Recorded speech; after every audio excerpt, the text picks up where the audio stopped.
Students, welcome to MOS classes. आज हम 7th class science NCERT के chapter number 1 nutrition in plants के question answers को discuss करेंगे। तो क्वेश्चन नंबर 1 में हमसे कहा गया है, why do organisms take food? Organisms को खाने की जरूरत क्यों होती है? ऑर्गेनिजम्स यानी कि जो लिविंग ऑर्गेनिजम्स है, जो जीवित प्राणी हैं, वो खाना क्यों खाते हैं? उन्हें खाने की जरूरत क्यों होती है? तो इसका आंसर है students, organisms need food to get energy, energy हासिल करने के लिए, बिल्ड अप बॉडी, अपनी बॉडी को बनाने के लिए, repair damages in the body, अगर कभी बॉडी में कोई चोट लग जाए, कोई बीमारी हो जाए, कोई कमी आ जाए तो उसको पूरा करने के लिए, and maintain the functions of the body, और उसके अलावा हमें अपने बॉडी के फंक्शंस को चलाए रखने के लिए, बनाए रखने के लिए खाने की जरूरत पड़ती है। तो स्टूडेंट्स यहाँ पर देखिए, इन पॉइंट्स को हम डिस्कस कर लेते हैं कि खाने की जरूरत हमें एनर्जी हासिल करने के लिए भी होती है, क्योंकि खाना खाएंगे तभी हमें एनर्जी मिलती है, एनर्जी मिलेगी तभी काम कर पाएंगे। उसके अलावा बिल्ड अप बॉडी यानी बॉडी को बनाए रखने के लिए, अगर किसी भी लिविंग ऑर्गेनिज्म को कुछ दिनों तक खाना ना मिले तो उसकी जो बॉडी होती है वो वीक होनी शुरू हो जाती है, जबकि हमें अपने शरीर को सही बनाए रखने के लिए खाने की जरूरत पड़ती है ताकि हमारा शरीर बना रहे। Repair damages in the body, अगर कभी हम बीमार पड़ जाते हैं, कोई चोट लग जाती है तो उसे ठीक करने के लिए भी हमें खाने की जरूरत पड़ती है। And maintain the functions of the body, और हमें अपने शरीर के सभी अंगों को सही तरीके से चलाए रखने के लिए खाने की जरूरत पड़ती है, क्योंकि खाना हम खाएंगे तभी हमारा शरीर प्रॉपरली काम कर पाएगा। इसके बाद सेकंड क्वेश्चन देखते हैं students, distinguish between a parasite and a saprotroph, हमें डिफरेंसेस बताने हैं पैरासाइट्स में और सेप्रोट्रोफ्स में। तो यहां पर हमने इसको टेबल इस तरीके से दिखाया कि लेफ्ट साइड में पैरासाइट्स के पॉइंट्स हैं और राइट साइड में सेप्रोट्रोफ्स के हैं। तो पहला पॉइंट देखते हैं, parasite derives nutrients from the living organisms. जो पैरासाइट होते हैं स्टूडेंट्स, ये अपना खाना दूसरे लिविंग ऑर्गेनिज्म से हासिल करते हैं। पैरासाइट्स डिराइव्स यानी हासिल करना, न्यूट्रिएंट जो पोषक तत्व होते हैं, फ्रॉम द लिविंग ऑर्गेनिजम्स, ये दूसरी जिंदा चीजों से अपना खाना हासिल करते हैं, दूसरे लिविंग ऑर्गेनिज्म से। जबकि सेप्रोट्रॉफ्स में क्या होता है, सेप्रोट्रॉफ्स ये डिराइव करते हैं, हासिल करते हैं न्यूट्रिएंट, अपने पोषक तत्वों को, अपने खाने को, from dead and decaying organisms, ये जिंदा चीजों से हासिल नहीं करते, ये सड़ी हुई या खराब चीजों से अपना खाना हासिल करते हैं। Second point, parasites mostly live on और इन द होस्ट। देखिए, जिस जानवर से, जिस ऑर्गेनिज्म से पैरासाइट्स अपना खाना हासिल करते हैं उसे होस्ट कहा जाता है, या तो ये होस्ट के ऊपर रहते हैं। देखिए, पैरासाइट्स मोस्टली लिव ऑन, या तो ये उसके शरीर के ऊपर रहते हैं, और इन या उसके अंदर रहते हैं, लेकिन ये उस ऑर्गेनिज्म को मारते नहीं है, जिंदा ऑर्गेनिज्म से ही अपना खाना हासिल कर लेते हैं, चाहे उसके शरीर के ऊपर चिपक के रहे या उसके अंदर रहे। अब सेप्रोट्रॉफ्स देखते हैं, they live on dead and decaying organisms, जबकि ये डेड और डिकेइंग सड़े गले या मरे हुए प्राणियों से अपना खाना हासिल करते हैं। पैरासाइट्स का जो एग्जांपल है स्टूडेंट्स वो है कैस्केटा। देखिए, इसको या तो आप कैस्केटा कह सकते हैं या कस्क्यूटा भी कह सकते हैं, स्पेलिंग है CUSCUTA। जबकि यहां पर सेप्रोट्रॉफ्स का आपका एग्जांपल है मशरूम्स। इसके बाद हम क्वेश्चन नंबर 3 देखेंगे। तो क्वेश्चन नंबर 3 में हमसे कहा गया है, how would you test the presence of starch in leaves, यानी कि लीव्स के अंदर स्टार्च है या नहीं, ये आप कैसे चेक कर सकते हैं? तो आंसर है स्टूडेंट्स इसका, when iodine comes in contact with starch. यहां पर हम जो लीव्स होती है उसका आयोडीन टेस्ट करते हैं, आयोडीन का एक सोल्यूशन होता है, उसके साथ लीव्स में ये स्टार्च का टेस्ट किया जाता है। When iodine comes in contact with starch, जब आयोडीन कांटेक्ट में आता है स्टार्च के, स्टार्च का होता है पत्तियों में, अ dark blue black colour appears, तो पत्तियों में जो स्टार्च होता है उसकी वजह से पत्ती का जो रंग होता है स्टूडेंट्स वो डार्क ब्लू या ब्लैक बन जाता है। डार्क ब्लू भी लगभग ब्लैक जैसा ही होता है, तो यहां हमने वही लिखा कि कलर किसमें कन्वर्ट हो जाएगा, डार्क ब्लू और ब्लैक कलर में वो रंग बदल जाएगा पत्ती का, ठीक है, अगर उसके अंदर स्टार्च होगा तो। By dropping iodine solution on the leaves, और अगर हम लीव्स के ऊपर आयोडीन का सोल्यूशन डालेंगे, we can check the presence of starch, तो इससे हमें स्टार्च का पता चल सकता है। देखिए, अगर किसी पत्ती के अंदर स्टार्च होगा तो उसका कलर डार्क ब्लू ब्लैक में कन्वर्ट हो जाएगा जब उसके ऊपर आयोडीन सोल्यूशन डाला जाएगा, और अगर उसके अंदर स्टार्च नहीं होगा तो उसके कलर में कोई फर्क नहीं आएगा। अब हम क्वेश्चन नंबर 4 देखेंगे। तो क्वेश्चन नंबर 4 में हमसे कहा गया है, give a brief description of the process of synthesis of food in green plants, यानी कि हमें यहाँ पर ब्रीफली शॉर्ट में बताना है कि जो खाना बनता है, जो प्लांट्स में खाना बनता है, synthesis of food in green plants, वो किस तरीके से तैयार होता है। तो आंसर है students, leaves are the food factories of plants. Plants में जो लीव्स होती है उनको उसकी फूड फैक्ट्री भी कहा जाता है, क्योंकि प्लांट्स की जो पत्तियां हैं, जो लीव्स है, उसी में खाना बनता है। The synthesis of food in plants occur in leaves, देखिए सिंथेसिस का मतलब है केमिकली कुछ बनना। The synthesis of food in plants occur in leaves, जो प्लांट्स में खाना बनता है वो लीव्स में बनता है। Therefore all the raw material, जैसे कि water, carbon dioxide and sunlight must reach there, इसकी इसीलिए हम कह सकते हैं क्योंकि खाना कहाँ बनना है, लीव्स में, तो जितना भी रॉ मटेरियल होता है खाना बनाने के लिए, जैसे कि पानी, कार्बन डाइऑक्साइड और सनलाइट, इनको कहाँ पहुंचना जरूरी होता है, मस्ट रीच देयर, इनको पत्तियों तक पहुंचना जरूरी होता है क्योंकि वही खाना तैयार होगा। Water and minerals are transported to the leaves by the vessels which run like pipes throughout the root, the stem, the branches and the leaves। तो देखिए, वाटर और मिनरल जो पत्तियों तक, जो लीव्स तक पहुंचते हैं, वो किनके द्वारा पहुंचते हैं, transported to the leaves, leaves तक पहुंचाए जाते हैं by the vessels which run like pipes throughout. अब ये देखिए, यहाँ पर पाइप लाइक स्ट्रक्चर होता है पौधों के अंदर, जो जड़ों से शुरू होता है नीचे से, क्योंकि वाटर और मिनरल कहाँ से मिलता है प्लांट्स को, जमीन के अंदर से मिलता है, वहां से ये पानी खींचते हैं। वेसल्स, ये पाइप लाइक स्ट्रक्चर होते हैं, हालांकि इसके लिए एक वर्ड भी है जाइलम, XYLEM, ये एक पाइप लाइक स्ट्रक्चर है जो पूरे जड़ों से होता हुआ, स्टेम से होता हुआ, ब्रांचेस से होता हुआ कहाँ तक पहुंचता है, लीव्स तक। तो इन्हीं के थ्रू पानी और मिनरल लीव्स तक आते हैं। The leaves have a green pigment called chlorophyll, leaves के अंदर एक हरे रंग का एक तत्व होता है जिसे हम क्लोरोफिल कहते हैं, which helps leaves to capture the energy of the sunlight। ये क्लोरोफिल ही सनलाइट को एब्जॉर्ब करने में मदद करता है। ठीक है students, this energy is used, और जब क्लोरोफिल की मदद से पत्तियां यानी लीव्स सनलाइट की एनर्जी को एब्जॉर्ब कर लेती हैं, खींच लेती हैं, तो वो जो एनर्जी होती है सनलाइट की एनर्जी इज यूज टू, उसका यूज किया जाता है टू सिंथेसिस फूड, खाना बनाने के लिए, from carbon dioxide and water, plus किसका इस्तेमाल करके, कार्बन डाइऑक्साइड और वाटर का इस्तेमाल करके। अब हम क्वेश्चन नंबर 5 देखेंगे students. Show with the help of a sketch that the plants are the ultimate source of food, हमें स्केच की मदद से ये दिखाना है कि जो प्लांट्स है वो अल्टीमेट सोर्स ऑफ फूड है, यानी कि जितने भी लिविंग ऑर्गेनिजम्स इस दुनिया में हैं, हमारी धरती पर हैं, वो सब खाना तो खाते ही हैं, लेकिन जो सबसे मेन सोर्स है, जहां जो सबके लिए जरूरी है, वो क्या होता है, वो प्लांट होते हैं। तो यहाँ पर हमने स्केच या डायग्राम के थ्रू आपको दिखाने की कोशिश की है। थोड़ा सा ये लाइट है, इसको आप ध्यान से देखिएगा, हम इसको थोड़ा जूम करके आपको दिखाते हैं। ये देखिए, यहां सबसे पहले आउल है, आउल माउस को खाता है, माउस ग्रास हॉपर को खाता है। तो अभी तक देखें तो कहीं प्लांट आया ही नहीं।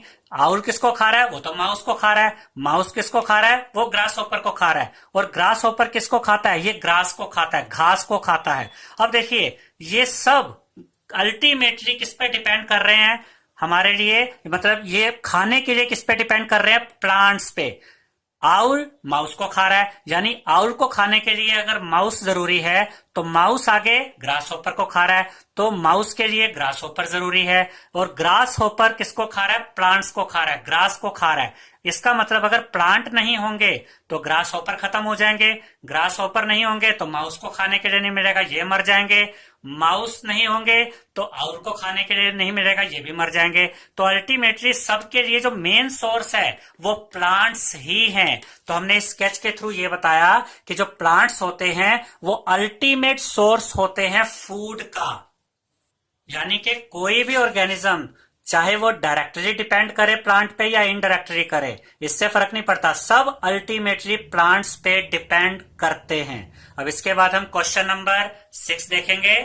तो क्वेश्चन नंबर 6 है students, fill in the blanks. हमें यहाँ पर गैप दिए गए हैं, डैश दिया गया, उनको फिल करना है सही इंफॉर्मेशन के साथ। फर्स्ट पार्ट में green plants are called dash since they synthesise their own food. Green plants को हम क्या कहते हैं? हम उन्हें ऑटोट्रॉफ्स कहते हैं स्टूडेंट। तो इसका आंसर है ऑटोट्रॉफ्स। सिंस, क्योंकि दे सिंथेसाइज देयर ओन फूड। जितने भी ग्रीन प्लांट्स होते हैं स्टूडेंट्स जो अपना खाना खुद बना सकते हैं, उन्हें क्या कहा जाता है? Autotrophs. Second question, the food synthesised by the plant is stored as. जो फूड प्लांट्स के द्वारा बनाया जाता है वो किस रूप में स्टोर होता है उनके अंदर? तो इसका आंसर है स्टार्च। यानी कि प्लांट्स के अंदर जो खाना स्टोर होता है वो स्टार्च के रूप में स्टोर होता है। Third, in photosynthesis solar energy is captured by the pigment called, यहां डैश होगा। तो हमसे कहा गया कि जो फोटोसिंथेसिस होता है उसमें सोलर एनर्जी को जो कैप्चर किया जाता है यानी कि पकड़ा जाता है, एब्जॉर्ब किया जाता है बाय द पिगमेंट कॉल्ड, उस तत्व को, उस पिगमेंट को क्या कहते हैं? उसे कहते हैं क्लोरोफिल। लीव्स यानी पत्तियों के अंदर ये क्लोरोफिल होता है स्टूडेंट्स, जो कि सनलाइट को एब्जॉर्ब करने में या कैप्चर करने में मदद करती है। तो इसका आंसर है chlorophyll. Next, during photosynthesis plants take in dash and release dash gas. Photosynthesis के दौरान प्लांट्स टेक इन, प्लांट्स क्या अंदर लेते हैं? तो इसका आंसर है carbon dioxide. Plants carbon dioxide को एब्जॉर्ब करते हैं पत्तियों में जो छोटे छोटे छेद होते हैं जिन्हें स्टोमेटा कहते हैं उनके थ्रू। एंड रिलीज, और कौन सी गैस छोड़ते हैं? वो गैस छोड़ते हैं ऑक्सीजन। तो यहां पर दो आंसर आए, कार्बन डाइऑक्साइड टेक इन यानी अंदर लेते हैं, रिलीज यानी छोड़ते क्या है? ऑक्सीजन छोड़ते हैं। किस दौरान? जब फोटोसिंथेसिस करते हैं प्लांट्स। अब क्वेश्चन नंबर 7 देखते हैं, name the following. First question, a parasitic plant with yellow, slender and branched stem। हमें बताना है कि ये किस प्लांट की बात हो रही है। एक पैरासिटिक प्लांट, हमने जब रीडिंग वाला जो पार्ट आपको कराया था, एनसीईआरटी चैप्टर का पूरी रीडिंग कराई थी, उसमें भी ये कंसेप्ट आया था स्टूडेंट्स कि पैरासिटिक प्लांट्स कौन से होते हैं? जो दूसरे ऑर्गेनिज्म से चिपक जाते हैं। और यहाँ पर जिस प्लांट की बात हो रही है वो दूसरे होस्ट प्लांट पे चिपक के उसके चारों तरफ लिपट जाता है और उससे अपना खाना हासिल करता है। Yellow, slender and branch stem, ये कौन सा प्लांट होता है? इसको आप कैस्केटा या कस्क्यूटा भी कह सकते हैं। ठीक है स्टूडेंट्स, ये जो कस्क्यूटा प्लांट होता है ये दूसरे प्लांट्स, जो होस्ट प्लांट होता है उससे चिपक के उससे अपना खाना हासिल करता है। Second question, a plant that is partially autotrophic. ऐसा प्लांट बताइए जो पार्शियली ऑटोट्रॉफिक है, यानी कि ये प्लांट खुद भी थोड़ा बहुत खाना बना लेता है लेकिन बाकी खाना ये दूसरे कीड़े मकोड़ों को खाकर हासिल करता है। तो ये प्लांट होता है पिक्चर प्लांट। ये भी हमने रीडिंग पार्ट में आपको पूरा बताया था कि जो प्लांट, ये वो प्लांट होता है पिक्चर प्लांट जो थोड़ा बहुत खाना खुद बनाता है और अपनी बाकी जो खाने की जरूरतें होती है वो कीड़ों को खाकर हासिल कर लेता है। तीसरा क्वेश्चन इसका, 7th क्वेश्चन का third part, the pores through which leaves exchange gases. वो छोटे छोटे जो छेद होते हैं लीव्स यानी पत्तियों के अंदर, जिससे गैसेज एक्सचेंज होती है, जिससे कार्बन डाइऑक्साइड अंदर और ऑक्सीजन बाहर जाती है, उन पोर्स को, उन छेदों को क्या कहा जाता है? उन्हें स्टोमेटा कहा जाता है स्टूडेंट्स। ठीक है, तो इसमें फर्स्ट पार्ट का आंसर है कैस्क्यूटा, सेकंड पार्ट का आंसर है पिक्चर प्लांट और थर्ड पार्ट का आंसर है स्टोमेटा। अब हम इसका 8th क्वेश्चन देखते हैं, पिक द करेक्ट आंसर। आपको सही आंसर चूज करना है। तो फर्स्ट पार्ट है Cuscuta is an example of. Cuscuta किसका एग्जाम्पल है? अभी अभी हमने पढ़ा था कि ये पैरासिटिक प्लांट का एग्जाम्पल है। तो हमारे पास 4 ऑप्शन है, क्या ये ऑटोट्रॉफ है, पैरासाइट है, सेप्रोट्रॉफ है या होस्ट है? तो ये पैरासाइट है, ये दूसरे प्लांट से अपना खाना हासिल करता है। सेकेंड पार्ट 8th क्वेश्चन का, the plant which traps and feeds on insect is. हमें उस प्लांट का नाम बताना है या वो सही आंसर सेलेक्ट करना है, वो प्लांट जो ट्रैप यानी कि जकड़ लेता है, पकड़ लेता है, एंड फीड ऑन इंसेक्ट, और कीड़ा मकोड़ों को खाकर जिंदा रहता है। अभी हमने देखा था उस प्लांट का नाम है पिक्चर प्लांट। तो यहाँ पर हमारे पास जो ऑप्शन है कैस्क्यूटा, चाइना रोज, पिक्चर प्लांट या रोज, तो सही आंसर है पिक्चर प्लांट, जो कि कीड़ा मकोड़ों को खाकर अपना खाना हासिल करता है, अपने न्यूट्रिशन की जरूरत पूरी करता है। अब क्वेश्चन नंबर 9 देखते हैं, match the items given in column 1 with those in column 2। हमें यहाँ पर कॉलम 1 और कॉलम 2 के जो आइटम्स है उनको मैच करना है। अब यहाँ पर देखिए students, chlorophyll, nitrogen, cuscuta, animals, insects दिया गया है। यहाँ पर rhizobium, heterotrophs, picture plant, leaf and parasite दिया है। अब हमें सही ऑप्शंस को आपस में मैच करवाना है। अब सबसे पहले देखिए क्लोरोफिल। क्लोरोफिल कहाँ पाया जाता है? लीव्स में पाया जाता है। तो क्लोरोफिल के साथ किसको मैच करेंगे? लीफ को। उसके बाद है नाइट्रोजन। देखिए नाइट्रोजन हमने रीडिंग पार्ट में आपको बताया था कि नाइट्रोजन हमारे एटमॉस्फेयर में बहुत ज्यादा मात्रा में पाई जाती है, लेकिन पौधे उसको, प्लांट्स उसको एज इट इज अपने लिए यूज नहीं कर सकते। तो प्लांट्स के लिए जिस रूप में वो इस्तेमाल होती है उस रूप में उस नाइट्रोजन को कन्वर्ट कौन करता है? वो स्पेशल टाइप के बैक्टीरियाज होते हैं जो एटमॉस्फेयर की नाइट्रोजन को सोल्यूबल यानी कि पानी में घुलने वाली फॉर्म में चेंज करते हैं, जिससे कि प्लांट्स उनको बाद में अपने अंदर खींच के उनका यूज करते हैं प्रोटीन बनाने के लिए। तो उन बैक्टीरिया को हम कहते हैं राइजोबियम। तो नाइट्रोजन के लिए सही ऑप्शन है यहाँ पर राइजोबियम। उसके बाद आता है किस्क्यूटा। किस्क्यूटा क्या होता है स्टूडेंट्स? जो दूसरे प्लांट से, दूसरे होस्ट प्लांट से अपना खाना हासिल करता है। तो इस तरह के प्लांट को हम क्या कहेंगे? पैरासाइट, जो दूसरों से खाना हासिल करता है। तो किस्क्यूटा के लिए सही ऑप्शन है पैरासाइट। इसके बाद है एनिमल्स। एनिमल्स अपना खाना खुद नहीं बना सकते, ये दूसरों पे निर्भर करते हैं खाने के लिए, इसलिए ये हेट्रोट्रॉप्स है। तो इसके लिए सही ऑप्शन है हेट्रोट्रॉप्स। और लास्ट में इंसेक्ट्स। इंसेक्ट्स को कौन सा ऐसा प्लांट है जो खाता है? वो है पिचर प्लांट। तो इंसेक्ट्स के लिए सही ऑप्शन रहेगा पिचर प्लांट, क्योंकि पिचर प्लांट अपने खाने की जरूरतों के लिए इंसेक्ट्स पर निर्भर करता है। इसके बाद हम क्वेश्चन नंबर 10 देखते हैं। क्वेश्चन नंबर 10 में हमसे कहा गया students, mark T if the statement is true. अगर स्टेटमेंट ट्रू है तो टी लिखिए यानी true, and F if it is false. और अगर स्टेटमेंट गलत है तो एफ लिखना है। तो फर्स्ट पार्ट हमसे कहता है carbon dioxide is released during photosynthesis. जब फोटोसिंथेसिस होता है तो कार्बन डाइऑक्साइड रिलीज यानी बाहर छोड़ी जाती है। तो ये गलत स्टेटमेंट है स्टूडेंट्स। क्यों? क्योंकि फोटोसिंथेसिस के दौरान कार्बन डाइऑक्साइड अंदर ली जाती है और ऑक्सीजन छोड़ी जाती है। तो फर्स्ट पार्ट का आंसर है फॉल्स। सेकेंड पार्ट देखते हैं, plants which synthesise their food are called saprotrophs. जो प्लांट्स अपना खाना खुद बनाते हैं क्या उन्हें सेप्रोट्रॉफ्स कहा जाता है? ये भी गलत है, क्योंकि जो प्लांट्स अपना खाना खुद बनाते हैं स्टूडेंट्स, उनको हम ऑटोट्रॉफ्स कहते हैं। सेप्रोट्रॉफ्स में तो कोई ऑर्गेनिज्म दूसरे सड़े गले ऑर्गेनिज्म से अपना खाना हासिल करता है। तो ये स्टेटमेंट गलत है। सही स्टेटमेंट ये होगी कि उन प्लांट्स को हम ऑटोट्रॉफ्स कहते हैं। तो सेकेंड पार्ट फॉल्स है। Third, the product of photosynthesis is not a protein. हमसे यह कहा गया है कि जो फोटोसिंथेसिस के दौरान जब खाना बनता है तो उसमें प्रोटीन मेन पार्ट नहीं होता। तो यहाँ पर आपको ये पता होना चाहिए स्टूडेंट्स कि फोटोसिंथेसिस के दौरान प्लांट्स में जो खाना बनता है बेसिकली वो कार्बोहाइड्रेट बनता है और वो स्टार्च के रूप में यूज होता है। तो ये स्टेटमेंट ट्रू रहेगी, क्योंकि प्रोटीन के रूप में ये खाना नहीं बनता। यहाँ कहा गया था the product of photosynthesis is not a protein, यानी कि फोटोसिंथेसिस से जो मेन खाना बन रहा है प्लांट्स के अंदर, प्रोटीन उसका पार्ट नहीं है। तो हम कह सकते हैं, क्योंकि वहां तो कार्बोहाइड्रेट के रूप में खाना बनता है जो स्टार्च के रूप में यूज होता है, स्टोर होता है। तो यहां पर ये स्टेटमेंट ट्रू रहेगी, प्रोटीन वाकई उसका पार्ट नहीं है। Next, solar energy is converted into chemical energy during photosynthesis. Photosynthesis के दौरान जो सोलर एनर्जी है, जो सनलाइट की एनर्जी है स्टूडेंट्स, वो कन्वर्ट की जाती है केमिकल एनर्जी में। देखिए बिल्कुल सही स्टेटमेंट है, क्योंकि सनलाइट की एनर्जी का इस्तेमाल होता है, केमिकल रिएक्शन होते हैं और खाना बनता है। ये जो खाना बनता है, जो फल फ्रूट बनते हैं पेड़ पौधों पर, ये केमिकल एनर्जी में कन्वर्ट होते हैं। किसके द्वारा? सोलर एनर्जी के द्वारा।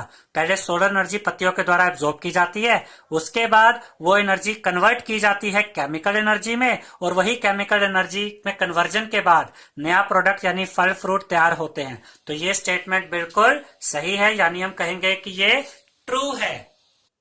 क्वेश्चन नंबर 11 में हमसे कहा गया students, choose the correct option from the following. हमें करेक्ट ऑप्शन चूज करना है। Which part of the plant takes in carbon dioxide from the air for photosynthesis, यानी कि फोटोसिंथेसिस के दौरान कार्बन डाइऑक्साइड किस पार्ट के द्वारा ली जाती है, प्लांट का वो कौन सा पार्ट है जो फोटोसिंथेसिस के दौरान कार्बन डाइऑक्साइड लेता है, अंदर की तरफ लेता है? ऑप्शन है root hair, stomata, leaf veins, petals. तो सही आंसर है स्टोमेटा। स्टोमेटा छोटे छोटे छेद होते हैं स्टूडेंट्स पत्तियों के ऊपर, यहां से फोटोसिंथेसिस के दौरान कार्बन डाइऑक्साइड अंदर की तरफ खींची जाती है। तो सही आंसर है stomata. Question number 12, choose the correct option from the following. इसमें भी हमें करेक्ट ऑप्शन चूज करना है। Plants take carbon dioxide from the atmosphere mainly through. अब देखिए पिछले क्वेश्चन जैसा ही है कि प्लांट्स कार्बन डाइऑक्साइड किस तरीके से, कौन सा वो पार्ट है जो कि कार्बन डाइऑक्साइड को अंदर की तरफ खींचता है। तो इस बार हमें ऑप्शन दिए गए रूट्स, स्टेम, फ्लावर और लीव्स। तो इस बार सही ऑप्शन है लीव। देखिए यहाँ पर सही आंसर स्टोमेटा था, लेकिन स्टोमेटा होता किसमें है? लीव्स में ही तो होते हैं छोटे छोटे छेद, उन्हीं छेदों को हम स्टोमेटा कहते हैं। तो यहाँ पर सही आंसर स्टोमेटा था, और क्योंकि यहाँ स्टोमेटा नहीं दिया, लीव्स दिया है, तो लीव्स में स्टोमेटा होते हैं, तो हम लिखेंगे कि leaves is the correct answer. अब क्वेश्चन नंबर 13 देखेंगे स्टूडेंट्स। तो 13th क्वेश्चन में हमसे कहा गया है, why do farmers grow many fruits and vegetable crops inside large greenhouses, what are the advantages to the farmers. देखिए सबसे पहले तो आप ये समझिए कि ग्रीन हाउस होता क्या है। ग्रीन हाउस शीशे के घर बनाए जाते हैं स्टूडेंट्स, और उनमें खेती की जाती है। उससे फायदा क्या होता है? उसमें यह फायदा होता है कि जो सनलाइट उन शीशे के घरों में अंदर जाती है, उसमें छत और दीवारें सब शीशे की बनी होती है, उसमें सनलाइट अंदर तो चली जाती है, लेकिन वो शीशे की जो बाउंड्रीज बनी होती है, जो छतें बनी होती है, जो दीवारें बनी होती है, वो उस सनलाइट को वापस नहीं जाने देती।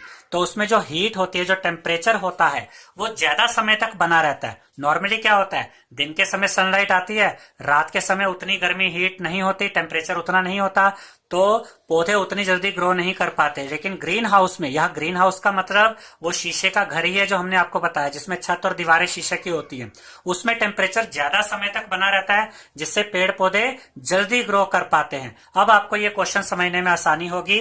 Y do farmers grow many fruits and vegetable crops inside large green houses. जो फार्मर्स होते हैं, वो जो फ्रूट्स और वेजिटेबल की खेती करते हैं, वो बड़े बड़े ग्रीन हाउस में क्यों करते हैं, इसके क्या एडवांटेजेस हैं? तो आंसर है students, green house provide favourable condition for these crops. जो ग्रीन हाउस होते हैं वो फेवरेबल कंडीशन यानी कि अच्छी कंडीशन प्रोवाइड कराते हैं क्रॉप्स के लिए।